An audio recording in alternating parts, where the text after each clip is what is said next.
नमस्कार दोस्तों, मैं विवेक एक बार फिर से अपनी YouTube channel stock trading technique पर आपका हार्दिक स्वागत करता हूं। दोस्तों, अगर आज आपने इस ट्रेडिंग सेशन देखा होगा तो हाईली वॉलेटाइल रहा। दोनों तरफ की बड़ी बड़ी मूव्स हमें देखने को मिली और अल्टीमेटली हम अच्छी बड़ी नेगेटिव टेरिटरी में क्लोज हुए। अगर आपने मेरी पिछली वीडियोस जो मैंने पिछले 4-5 दिन से कम पोस्ट की थी उनको एनालाइज करेंगे तो मैं अपनी तमाम वीडियोस में मैंने हर एक के अंदर यह कहा था कि तकरीबन निफ्टी के 95% स्टॉक्स ऐसे हैं जो हाईली ओवरबॉट जोन के अंदर थे और जिसके अंदर मैंने कॉल बाय करा के फ्यूचर सेल करने की रिकमेंडेशन तकरीबन 95% स्टॉक्स के अंदर दी थी। और एक दिन के ही मूव ने देखो हमें कितने जबरदस्त प्रॉफिट जनरेट करा दिए। मिनिमम रिस्क के साथ मैक्सिमम रिवॉर्ड की स्ट्रेटजी थी और तकरीबन हर स्टॉक के अंदर जिसमें हमने पोजीशन बनाई अच्छे प्रॉफिट्स में बैठे हुए हैं। तो चलिए कल के लिए इसके ऊपर हम इन्हीं स्टॉक्स को एक बार एनालाइज फिर से करते हैं। एचपीसीएल तीसरे दिन भी एक के बाद एक 3 negative moves, lower side closing, एक सपोर्ट बनती है। अगर 211 कल के दिन में ब्रेक कर जाता है और क्लोजिंग मिल जाती है तो आप 202 तक का फॉल और उसके बाद 196 तक का फॉल देखने को मिलेगा आपको। तो देखिए यहां से एक बेयरिश क्रॉसओवर होता हुआ दिख रहा है। हिस्टोग्राम का साइज देखिए तो बिल्कुल छोटा हो गया है। रीजन ये दिखाता है कि बायर्स ने स्ट्रेंथ लूज करनी शुरू कर दी है और तकरीबन बियर्स हैवी होने वाले हैं मार्केट के ऊपर इस पर्टिकुलर स्टॉक के। तो 211 ब्रेक होता है, 15 से 20 मिनट देखिएगा, शॉर्ट पोजीशन क्रिएट कर सकते हैं। 202 का टारगेट पहला और 196 का टारगेट दूसरा। बाइंग बिल्कुल अवॉइड कीजिए और शॉर्ट भी 211 के नीचे करनी है। आईटीसी ने देखिए एक ही छलांग में 188 फिर से, और इसको कहते हैं engulfing pattern, bullish engulfing pattern, जिसने रेड कैंडल को बिल्कुल एनगल्फ कर लिया है। और मेरा 181 का टारगेट था जो तकरीबन अचीव हुआ। 182 के आसपास का लो लगा है और 182.75 का लो लगा है और मेरा 181 के टारगेट थे वो तकरीबन देखने को मिले। और कल की वीडियो में मैंने ये जरूर कहा था कि हम 180 तक आ सकते हैं, लेकिन 181 का मेरा पहला टारगेट था। उसको छूते ही हम वापस मूव लिया हमने और तकरीबन 191 से 188 के आसपास की क्लोजिंग दी है। तो बिल्कुल स्ट्रेंथ इस स्टॉक के अंदर बहुत स्ट्रेंथ है, 200 तक जाने की पूरी संभावना है।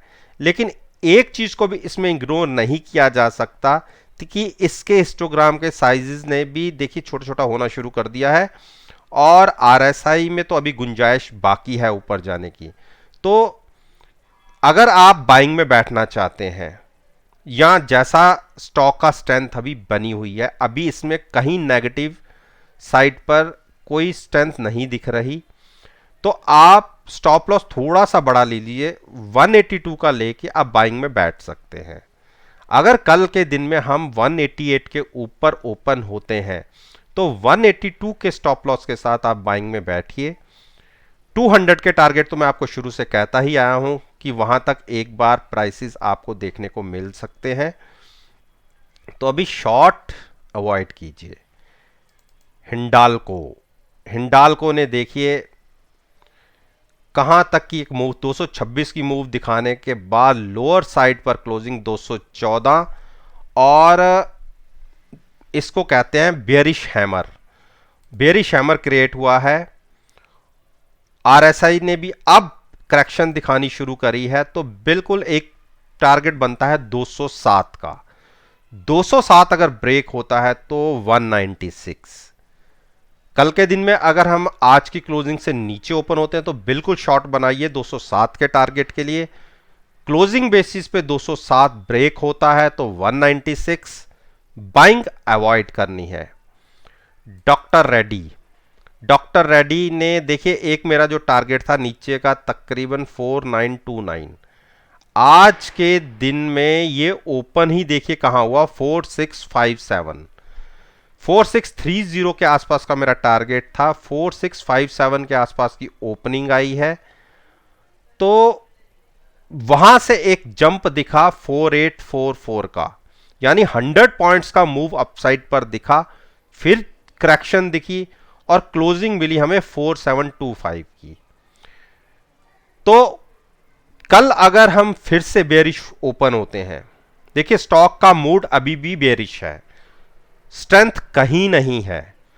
अगर कल हम 4725 के नीचे ओपन हुए, आपको 15 से 20 मिनट देखना है, वॉच करना है। उस केस में अगर प्राइस नीचे ही बना रहता है तो बिल्कुल आप शॉर्ट कर सकते हैं। टारगेट 4630, 4630 एक ऐसा टारगेट है, अगर उसके नीचे क्लोजिंग मिलती है तो आप डॉक्टर रेड्डी के अंदर फॉल देखिएगा कितना बड़ा होगा, तकरीबन 4400 तक उस केस में हम गिर सकते हैं। फर्दर 200 पॉइंट्स का एक फॉल देखने को मिल सकता है। बाइंग अवॉइड कीजिए। सिप्ला फार्मा सेक्टर का दिग्गज शेयर है और पिछले 4 दिन से कंसोलिडेट कर रहा है, 740 नीचे और ऊपर 750-55, एक 15 पॉइंट की रेंज के अंदर ट्रेड कर रहा है। मूव अभी भी पॉसिबिलिटी नीचे जाने की ज्यादा है, रीजन बेरिश क्रॉसओवर है। तो स्टॉप लॉस लेना हो तो आप 745 का स्टॉप लॉस लीजिए। प्राइस अगर आप क्लोज देखिए 745 से तो सॉरी क्लोज हुआ है, 755 का स्टॉप लॉस लेके या कॉल बाय करके, एट द मनी की कॉल बाय करके आप फ्यूचर्स भी सेल करके ट्रेड ले सकते हैं शॉर्ट साइड पर, मिनिमम रिस्क और मैक्सिमम रिवॉर्ड की स्ट्रेटजी के साथ। 730 का टारगेट पहला है, वहां नहीं संभले तो एक बड़ा फॉल 710 तक का आपको देखने को मिल सकता है। बाइंग अभी नहीं करनी, बाइंग करेंगे 760 के ऊपर जाके। भारती इंफ्राटेल आज क्लोजिंग अच्छी क्लोजिंग कह सकते हैं, वीक क्लोजिंग नहीं कहेंगे इसे। देखिए ऊपर 194 और नीचे 184, 10 पॉइंट की रेंज के अंदर स्टॉक ने आज मूव दिखाई और क्लोजिंग मिली है 188, सेंटर पॉइंट एक डोजी है। तो यहां से ये एक डायरेक्शन तय करना चाहता है कि इसे जाना कहां है। कल की ओपनिंग बहुत मैटर करती है। स्टॉक में अभी पॉजिटिव ट्रेंड है तो अभी शॉर्ट करने की गलती मत कीजिएगा। शॉर्ट करना हो तो क्लोजिंग बेसिस पे आपको लगता हो कि 183 के नीचे ये क्लोज हो रहा है तो ही आप शॉर्ट कीजिएगा, अदरवाइज शॉर्ट तो नहीं करना। लेकिन ट्रेंड पॉजिटिव है, इतनी गिरती हुई मार्केट में बाइंग भी एक हाईली रिस्की ट्रेड होगा। तो जब तक मार्केट स्टेबलाइज नहीं होगी तो स्टॉक को बाई भी मत कीजिए।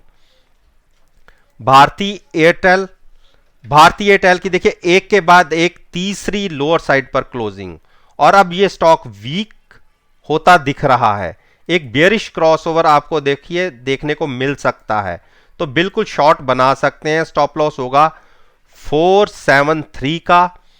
नीचे ओपन होते हैं 473 की जगह 475 का मान लीजिए। कल अगर नीचे ओपन होते हैं तो आप शॉर्ट कीजिए।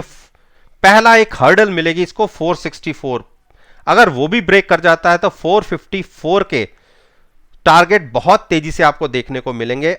लॉन्ग्स को अवॉइड कीजिए।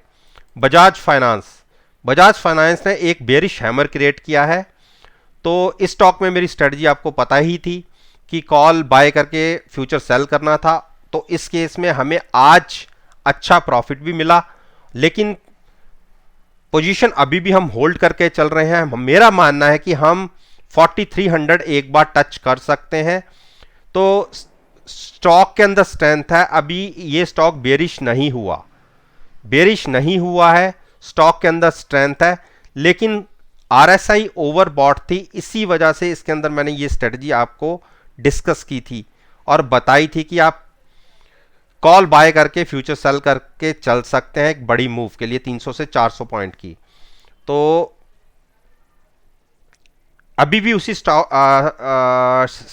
स्ट्रेटजी के ऊपर काम किया जा सकता है। अभी भी हम ज़्यादा बेरिश हमें ट्रेंड नहीं देखने को मिला। आप 4500 की कॉल बाय करके भी फ्यूचर सेल कर सकते हैं 4300 के टारगेट के साथ। नेकेड पोजीशन कोई भी किसी भी साइड की नहीं बनानी।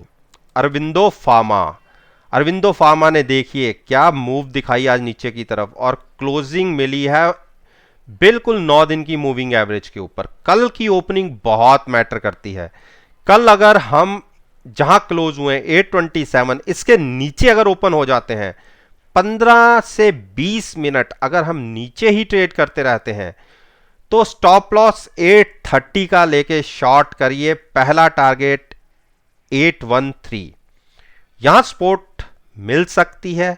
अगर नहीं मिली तो 802 दूसरा टारगेट होगा। फ्रेश बाइंग नहीं करनी। अंबुजा ने देखिए मैंने जो 250 की कॉल बाय करके फ्यूचर सेल की स्ट्रेटजी बना रखी थी, अब मुझे लग रहा है कि मैं इसमें शायद प्रॉफिट में मेरा ये एक्सपायरी मिल जाए। अगर हमने 255 ब्रेक कर दिया तो हम 243 तक एक बड़ी मूव के साथ नीचे की तरफ जा सकते हैं।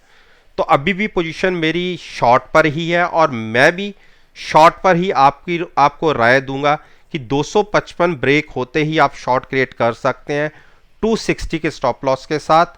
टारगेट उस केस में 243 होगा, लेकिन 255 से नीचे जाने के बाद ही 15 से 20 मिनट देखने के बाद ही शॉर्ट पोजीशन बनानी है, उससे पहले नहीं। और लॉन्ग्स तो बिल्कुल अवॉइड कर दीजिए क्योंकि मार्केट के अंदर एक नेगेटिव स्ट्रेंथ बन रही है। तो दोस्तों निफ्टी इंडेक्स के ये ऐसे 10 शेयर्स हैं जो निफ्टी के अंदर बहुत अच्छी बढ़िया वेटेज रखते हैं और जिसके ऊपर मैं अपना ओपिनियन रोज आपके साथ शेयर करता हूं। और मेरा मानना है कि अगर आप मेरी इस वीडियो को कल के ट्रेडिंग सेशन यानी 20 नवंबर के ट्रेडिंग सेशन के साथ इन स्टॉक्स की प्राइस मूवमेंट को एनालाइज करेंगे और आप पाएंगे कि आपको बहुत अच्छे रिजल्ट्स देखने को मिलेंगे। अगर आप समझते हैं कि वीडियो से आपको कोई इंफॉर्मेशन मिली है तो इसको लाइक कीजिए, शेयर कीजिए और मेरे यूट्यूब चैनल को सब्सक्राइब करना मत भूलिएगा। इसी बात के साथ मैं आपसे विदा लेता हूं और एक नई वीडियो के साथ फिर से आपके सामने आऊंगा। तब तक के लिए धन्यवाद। Take care and have a nice day.